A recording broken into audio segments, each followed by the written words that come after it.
Hello बच्चों, मैं हूँ आपकी हिंदी मैम। हिंदी सीखने और सिखाने की प्रक्रिया में आज हम लोग बढ़ेंगे कक्षा 7 की पाठ्य पुस्तक मल्हार से पाठ 5 नहीं होना बीमार। इसके लेखक हैं स्वयं प्रकाश। स्वयं प्रकाश जी ने हिंदी साहित्य में बच्चे और बड़ों के लिए कई कहानियां और कविताओं की रचना की। इनकी कहानी की यह विशेषता होती है कि इसको पढ़ते समय ऐसा लगता है कि यह हमारे जीवन का ही एक हिस्सा है, अर्थात हम उस रचना से जुड़ा हुआ महसूस करते हैं। तो आइए हम लोग पढ़ते हैं इनके द्वारा लिखी गई एक रोचक कहानी नहीं होना बीमार। यहाँ एक बच्चा है जो अपने नाना नानी के साथ ननिहाल में रहता है। उसको पहली बार अस्पताल या हॉस्पिटल जाने की जरूरत पड़ी थी, क्योंकि पड़ोसी सुधाकर जी को देखने उसकी नानी जी जा रही थी और इसको भी अपने साथ ले गई। एक बड़े से वार्ड में कई एक जैसे पलंग लाइन से लगे हुए थे। सब पर एक जैसी सफेद चादर और लाल कंबल, सफेद दीवारें, ऊंची छत, खिड़कियों पर हरे पर्दे और फर्श एकदम चमकता हुआ। एक पलंग पर सुधाकर काका लेटे हुए थे। एकदम पास पहुंचने पर दिखाई दिया। हॉस्पिटल का वार्ड वह घेरा हुआ हॉल होता है जहां एक साथ कई मरीज का बिस्तर लगा हुआ होता है। अस्पताल के पर्दे हरे रंग के होते हैं, क्योंकि हरे रंग से तनाव कम होता है और आंखों को राहत मिलती है। उजला रंग शुद्धता और स्वच्छता का प्रतीक है, इसीलिए वहां का चादर, डॉक्टर और नर्स का ड्रेस भी अधिकांशतर उजले ही होते हैं। अस्पताल में साफ सफाई का विशेष ध्यान रखा जाता है। यह बच्चा पहली बार यह सब देख रहा था। वहां सब एक जैसा ही दिखाई दे रहा था, इसीलिए एकदम पास पहुंचने पर सुधाकर काका को देख पाया। हमें देखकर सुधाकर काका जैसे खुश हो गए। नानी जी ने उनके सिर पर हाथ फेरा और उनके सिरहाने खड़ी हो गई और हालचाल पूछने लगी। अस्पताल का माहौल मुझे बहुत ही अच्छा लग रहा था। बड़ी बड़ी खिड़कियों के पास हरे हरे पेड़ झूम रहे थे। न ट्रैफिक का शोरगुल, न धूल, न मच्छर मक्खी, सिर्फ लोगों के धीरे धीरे बातचीत करने की धीमी धीमी गुनगुन। बाकी एकदम शांति। अधिकतर अस्पताल भीड़ भाड़ वाली जगहों से दूर बनाए जाते हैं ताकि ट्रैफिक का शोरगुल ना हो, आसपास हरियाली हो। अस्पताल में बीमार लोग रहते हैं, इसीलिए वहाँ लोग धीमी आवाज में बात करते हैं। यह बच्चा अस्पताल का माहौल पहली बार देख रहा था। उसको यह सब देखना बहुत अच्छा लग रहा था। चित्र देख रहे हो, इसमें सुधाकर काका है, इसकी नानी जी हैं और यह बच्चा है। साथ में एक नर्स खड़ी है। यहाँ और भी मरीजों का बिस्तर लगा हुआ है। तभी सफेद कपड़ों में एक नर्स आई। नर्स ने नानी जी को देखकर अभिवादन में सिर हिलाया और काका को दवाई खिलाई। नानी जी काका के लिए साबूदाने की खीर बनाकर लाई थी। नर्स से पूछा कि खिला दूं क्या। नर्स के हाँ कहने पर उसके जाने के बाद नानी जी ने चम्मच से धीरे धीरे काका को साबूदाने की खीर खिलाई।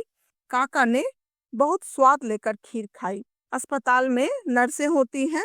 वह डॉक्टर के निर्देश के अनुसार मरीज को खाना पीना, दवाई और देखभाल करती हैं। नानी जी ने सुधाकर काका के लिए साबूदाना का खीर बनाया था। साबूदाना उजले रंग का गोल गोल दाना होता है। इसका खीर या खिचड़ी आसानी से पच जाता है। उसने देखा कि सुधाकर काका ने बहुत स्वाद लेकर प्रेम से खीर खाई। क्या ठाठ हैं बीमारों के भी, मैंने सोचा। ठाठ से साफ सुथरे बिस्तर पर लेटे रहो और साबूदाने की खीर खाते रहो। काश सुधाकर काका की जगह मैं होता, मैं कब बीमार पड़ूंगा।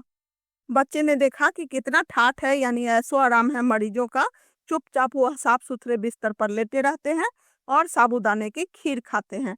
उसको लगने लगा कि मैं भी बीमार पड़ूंगा तो मेरी भी ऐसे ही देखभाल होगी, मुझे भी साबूदाने की खीर मिलेगी। इसीलिए इसने सोचा कि मैं कब बीमार पड़ूंगा। कुछ रोज बाद एक दिन मेरा स्कूल जाने का मन नहीं किया। मैंने होमवर्क भी नहीं किया था। स्कूल जाता तो जरूर सजा मिलती। मैंने सोचा बीमार पड़ने के लिए आज का दिन बिल्कुल ठीक रहेगा, चलो बीमार पड़ जाते हैं। एक तो इसको स्कूल जाने का मन नहीं था, दूसरा वह होमवर्क भी नहीं किया था। हो सकता था कि होमवर्क नहीं करने से टीचर उसे डांटेंगी और वह बीमार पड़ना भी चाहता था। इसीलिए सोचा कि चलो आज का दिन ही अच्छा है, बीमार पड़ने का नाटक कर लेते हैं। मैं रजाई से निकला ही नहीं। नानी जी उठाने आई तो मैंने कहा, मैं आज बीमार हूँ। क्या हो गया? मेरे सिर में दर्द हो रहा है, पेट भी दुख रहा है और मुझे बुखार भी है। नानी जी चली गई। मैं रजाई में पड़ा पड़ा घर में चल रही गतिविधियों का अनुमान लगाता रहा। अब छोटे मामा नहा कर निकले। अब कुसुम मौसी रोज की तरह नाश्ता छोड़कर कॉलेज बस पकड़ने भागी। अब मुन्नू अपना जूता ढूंढ रहा है। अब छोटे मामा ने साइकिल उठाई। अब सब चले गए। अब घर में मैं अकेला रह गया। पता नहीं कब झपकी सी आ गई। गतिविधि यानी कि एक्टिविटी कौन क्या कर रहा है इसका वह अनुमान लगा रहा था। वह आहट और आवाज से समझ गया कि छोटे मामा अब नहाकर निकल गए।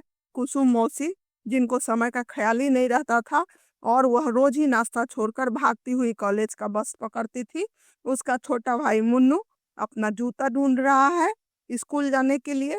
मामा साइकिल से चले गए, सब लोग चले गए और यह अकेला घर में रह गया। पड़े पड़े इसको झपकी आ गई, नींद आ गई। तभी नाना जी आए। क्या हो गया, क्या हो गया? इस चित्र में देख रहे हो, यह बिस्तर पर पड़ा हुआ है और इसके नाना जी इसका हाल चाल पूछने आए हैं। यह कहता है बुखार आ गया। मैंने कड़ाहते हुए कहा। देखे, नाना जी ने रजाई हटाकर मेरा माथा छुआ, पेट देखा और नब्ज देखने लगे। इस बीच नानी जी भी आ गई। क्या हुआ? नानी जी ने पूछा। बुखार तो नहीं है, नाना जी बोले। आपको पता नहीं चल रहा? थर्मामीटर लगा कर देखिए, मैंने कहा। मुझे पता था घर में कोई नहीं है। थर्मामीटर लगा भी लिया तो देखेगा कौन? पर खुद को बीमार साबित करने के लिए यह चाल अच्छी थी। बहुत ढूंढा गया पर थर्मामीटर मिला ही नहीं। शायद कोई मांग कर ले गया था। थर्मामीटर बुखार या फीवर चेक करने का एक इंस्ट्रूमेंट या यंत्र होता है। इसको पता था कि इसके नाना नानी को थर्मामीटर में बुखार चेक करने नहीं आता है। कितना बुखार है यह तो वह खुद ही चेक करेगा और खुद ही बढ़ा चढ़ा कर बता देगा।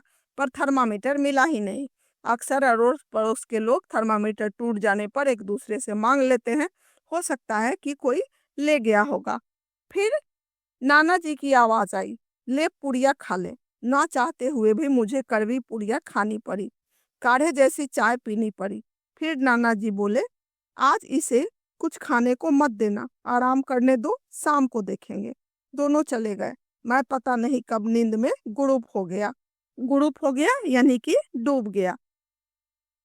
पुड़िया जो पाउडर जैसी दवा होती है, काढ़ा कुछ जड़ी बूटी को उबालकर बनाए जाते हैं। वह भी पीने में कड़वा लगता है। पहले के लोग बुखार आने पर कुछ भी खाने के लिए नहीं देते थे। उनका मानना था कि उपवास करने से बीमारियां दूर हो जाती है। यह बच्चा जिसने बीमारी का झूठा बहाना बनाया था, उसको कड़वी दवा भी खानी पड़ी और कड़वा काढ़ा पीना पड़ा। भूखा रहने का आदेश भी मिल गया। कुछ देर बाद जब मेरी आंख खुली, मुझे बड़ी तेज इच्छा हुई कि इसी समय बाहर निकलकर दिन की रोशनी में अपने गली की चहल पहल देखूं। देखा जाए कि चंदू भाई ड्राई क्लीनर क्या कर रहे हैं, तेजराम की दुकान पर कितने ग्राहक बैठे हैं, महेश घी सेंटर में मलाई का भगोना आंच पर चढ़ाया या नहीं, और टेलीफोन के तारों पर कितनी चिड़िया बैठी हैं। लेकिन मजबूरी थी, चाहे जितनी ऊब हो लेटे ही रहना था। इसका मन कर रहा था कि घर के बाहर जाकर देखे कि वहाँ क्या क्या हो रहा है। ड्राई क्लीनर यानी कि कपड़ों की सूखी धुलाई करने वाली दुकान, तेजराम की दुकान, महेश का घी सेंटर जहाँ हमेशा मलाई को गर्म कर घी निकाला जाता है और उसे बेचा जाता है, टेलीफोन की तारों पर लाइन से चिड़िया बैठी रहती है। यह सब देखने का मन इसका हो रहा था। पर नाना नानी की नजरों में यह तो बीमार था, इसीलिए लेटे रहना ही इसकी मजबूरी थी। कुछ देर इधर उधर की, स्कूल की, दोस्तों की बातें सोचता रहा। फिर लेटे लेटे पीठ दुखने लगी तो उठकर बैठ गया। लेकिन बाहर कुछ आहट होते ही फिर से लेट गया। यह तो बहाना किया था बीमारी का। जबरदस्ती लेटे लेटे इसके पीठ में दर्द हो गया था, मन उब गया था। परंतु बाहर से आहट होने पर इसको लगा कि कोई आ रहा है तो फिर लेट गया। नाना जी आए, बोले, अब कैसा है सिर दर्द? मैंने कहा ठीक है। फिर भी एक पुड़िया और खिला गए। अचानक मुझे भूख सी लगी। फल या साबूदाने की खीर मिलने की उम्मीद की तो सुबह ही हत्या हो चुकी थी। अब नानी जी से जाकर कहूं कि भूख लगी है तो वो क्या करेंगी? ज्यादा से ज्यादा यही कि दूध पी लो, या नाना जी से पूछने चली जाएंगी वो कह रहा है भूख लगी है, और फिर नाना जी क्या कहेंगे? वही जो सुबह कह रहे थे। तबीयत ढीली हो तो सबसे अच्छा उपाय है भूखे रहना। इससे सारे विकार निकल जाएंगे। सुबह ही वह समझ चुका था कि नाना जी तो कुछ खाने को नहीं देंगे। नानी जी से यदि मैं बोलूंगा कि भूख लगी है तो वह दूध पीने के लिए देंगी, और यदि नाना जी से पूछेंगी तो नाना जी वही कहेंगे जो सुबह बोले थे कि यानी इसको भूखा रहने दो तो इसकी सारी बीमारी या खराबी निकल जाएगी। इसलिए खाना मांगना भी बेकार ही है। क्या मुसीबत है, पड़े रहो। आखिर कब तक कोई पड़ा रह सकता है। इससे तो स्कूल चला जाता तो ही ठीक रहता। सजा मिलती तो मिल जाती। कितना मजा आता जब रिसेस में ठेले पर जाकर नमक मिर्च लगे अमरूद खाते कटर कटर। फिर झपकी लग गई। अब इसको लग रहा था कि इससे अच्छा तो स्कूल ही चला जाता। भले ही होमवर्क न बनाने के लिए सजा मिलती, पर रिसेस में यानी खाली पीरियड में ठेले का नमक मिर्च लगा हुआ अमरूद खाते तो कितना मजा आता। स्कूल में मन भी तो लगा रहता है। यहाँ तो वह पड़े पड़े ऊब गया था और उसे फिर नींद आ गई। लेकिन भूख के कारण ठीक से नींद भी नहीं आ रही थी, और आंख जरा सी लगती तो खाने ही खाने की चीजें दिखाई देती। गर्मा गर्म खस्ता कचौड़ी, मावे की बर्फी, बेसन की चिक्की, गोलगप्पे, और सबसे ऊपर साबूदाने की खीर। पता नहीं क्यों साबूदाने की खीर सिर्फ उपवास और बीमारी में ही बनाई जाती है, जैसे गुजिया सिर्फ होली दिवाली और पंजिरी सिर्फ पूर्णिमा के दिन ही बनाई जाती है। क्यों? क्या ये चीजें जब इच्छा हो तब नहीं बनाई जा सकती? कोई मना करता है क्या? इसको तो भूख लगी थी। नींद आने पर सपने में इसे मनपसंद खाने की चीजें दिखाई देती थी। यह सोच रहा था कि साबूदाने की खीर सिर्फ उपवास या व्रत में ही क्यों मिलता है, या फिर बीमार होने पर ही क्यों मिलता है, प्रतिदिन क्यों नहीं बनता। गुजिया सिर्फ होली दिवाली में ही क्यों बनाए जाते हैं। पंजरी जो घी में आटा भूनकर चीनी और मेवे डालकर बनाए जाते हैं, पूर्णिमा यानी कि महीने के आखिरी दिन बनाए जाते हैं। इसको ये सब चीजें पसंद थी, इसलिए यह सोच रहा था कि जब भी खाने का मन हो तब यह क्यों नहीं बनाए जाते हैं, कोई खास खास दिन पे ही क्यों बनता है। हे भगवान, यह तो अच्छी खासी बोरियत हो गई। पूरा दिन कोई कैसे लेटा रहे, और शाम को, क्या शाम को भी नाना जी बाहर जाने देंगे? सारे बच्चे हल्ला मचाते हुए आंगन में खेल रहे होंगे, और मैं बिस्तर पर पड़ा झक मार रहा होऊंगा। अक्लमंद और बनो बीमार। और आज दिया गया होमवर्क किससे कॉपी मांगोगे? मैं रुआसा हो गया। वो अपने आप से बातें कर रहा था, उसे अपने आप पर गुस्सा आ रहा था कि चले थे अक्लमंद बनने, अब भुगतो। अब शाम में भी बिस्तर पर ही बैठकर झक मारना होगा, यानी बोरियत महसूस करूंगा। खेलने भी नहीं जाऊंगा। फिर उसको होमवर्क की याद आती है, और उसका मन रोने जैसा हो जाता है कि अब मैं किससे कॉपी मांगू और अपना होमवर्क करूं। पास के कमरे में होती खटर पटर से अंदाजा हुआ कि मुन्नू स्कूल से आ गया है। तो क्या 1 बज गया? अब बर्तनों की आवाज आ रही है, शायद सब लोग खाना खाने बैठ रहे हैं। मुन्नू एक बार भी मुझे देखने नहीं आया। आया भी होगा तो दबे पांव आया होगा और मुझे सोता जान लौट गया होगा। वो खाना खा रहे हैं, चबाने की आवाज आ रही है। देखो, उन्होंने एक बार भी आकर नहीं पूछा कि तू क्या खाएगा। पूछते तो मैं साबूदाने की खीर ही तो मांगता, कोई ताजमहल तो नहीं मांग लेता। लेकिन नहीं, भूखे रहो। इससे सारे विकार निकल जाएंगे। विकार निकल जाए बस, चाहे इस चक्कर में तुम खुद शिकार हो जाओ। उसे बहुत झुंझलाहट हो रही थी कि उसे कोई पूछने वाला भी नहीं है, और खुद के बनाए जाल में वह बुरी तरह फंस गया है। विकार निकालने के नाम पर वह भूखे रहने का शिकार हो गया है। आज क्या खाना बना होगा? खुशबू तो दाल चावल की आ रही है। अरहर की दाल में हींग जीरे की बघार, और ऊपर से बारीक कटा हरा धनिया और आधा चम्मच देसी घी। अरहर एक प्रकार का दाल होता है। बघार मतलब छौंक लगाना। हींग जीरे से दाल को छौंक लगाया गया है। हरी धनिया ऊपर से काट दी गई होगी, और आधा चम्मच घी डाला होगा, और फिर उसमें नींबू निचोड़ा होगा। थोड़ा सा इस बीमार को भी दे दे कोई। लेकिन खुशबू तो किसी और चीज की है। क्या हरी मिर्च तली गई है? उसे चावल दाल में मसल कर खा रहे हैं। जब रहा नहीं गया तो मैं रजाई फेंक कर खड़ा हो गया। दबे पांव दरवाजे तक गया और चुपके से झांक कर देखा। यह ठंड का मौसम है, क्योंकि वह रजाई ओढ़े हुए है। रजाई हटाकर वह चुपचाप देखने गया कि लोग क्या खा रहे हैं। उसने देखा कि हाँ, दाल चावल तली हुई हरी मिर्च खा रहे हैं। लेकिन मुन्नू आम चूस रहा था। आम इस मौसम में जरूर बम्बई वाले चाचा जी ने भेजे होंगे। कैसे चूस रहा है, पूरी गुठली मुंह में ठूसे, जैसे आम कभी देखे ना हो, भूखर कहीं का।